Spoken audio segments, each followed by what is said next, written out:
Good morning, আসসালামু আলাইকুম সবাইকে। ভালো আছেন আশা করি। আহ, বাংলাদেশের অনেক ফ্যামিলি আছে যারা মোটামুটি সচ্ছল, কিন্তু তার ঘরের যে সন্তানটা আছে দেখা গিয়েছে তারা ম্যাট্রিকের পরীক্ষার পরে আর পড়াশোনা করেনি, এবং বাংলাদেশে কাজেরও তেমন কোনো ব্যবস্থা হচ্ছে না।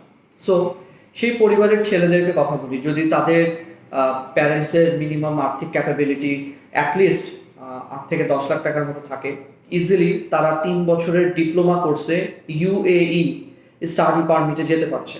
সেক্ষেত্রে কোনো আইএলস লাগছে না, ব্যাংকে ডকুমেন্ট লাগছে না, সোর্স অফ ফান্ডের কাগজও লাগছে না, ভিসা মোটামুটি গ্যারান্টি। তবে হ্যাঁ, একটা বিষয় লাগবে, সেটা হচ্ছে ইংলিশে একটু কথা বলতে হবে এবং ইংলিশ বুঝতে হবে। যদি এই অংশটুকু অভিজ্ঞতা থাকে তাহলে ইজিলি ইউএইতে স্টুডেন্ট ভিসায় গিয়ে একটা ফরেন ডিগ্রি নেওয়া পসিবল। পজিটিভ সাইড হচ্ছে 2 বছর দুবাইতে পড়ার পর থার্ড ইয়ার আইদার ইউকে অথবা ইউরোপ, দ্যাট মিনস মাল্টাতে ইউনিভার্সিটি ক্রেডিট ট্রান্সফারের থ্রুতে পাঠিয়ে দিবে। ইউরোপে ঢোকার অথবা ইউকে ঢোকার this will be the best option. যদি ওই ভিসা নাও হয়, ইউএইতে হোয়াইট কালার জব নিয়ে পার্মানেন্টলি সেটেল হওয়া যায়।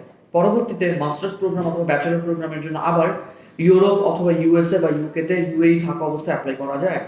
বাংলাদেশ থেকে অন্যান্য কান্ট্রির ভিসার ইস্যু যতটুকুই দুর্বল বা চ্যালেঞ্জিং হোক না কেন, ইউএই থেকে কিন্তু ততটুকুই পজিটিভ হতে পারে। Okay, so this is a good option for the SSC student. এবং যদি কেউ এইচএসসি করে থাকে অথবা ব্যাচেলর করে থাকে, অনেক দিনের গ্যাপ হয়ে গিয়েছে, পড়াশোনা করছে না এখন, তারাও এই ডিপ্লোমা কোর্সে ইজিলি যেতে পারে। শেয়ার ট্রিপ আপনাদেরকে এই সাপোর্টটা দিবে বেস্ট অ্যান্ড কনফিডেন্ট ওয়েতে। সো ডিটেলস জানার জন্য আমার সাথে যোগাযোগ করবেন, আমার কন্ট্যাক্ট নাম্বার কন্টেন্টে দেওয়া থাকবে। আশা করি দেখা হবে আপনার সাথে। সালাম।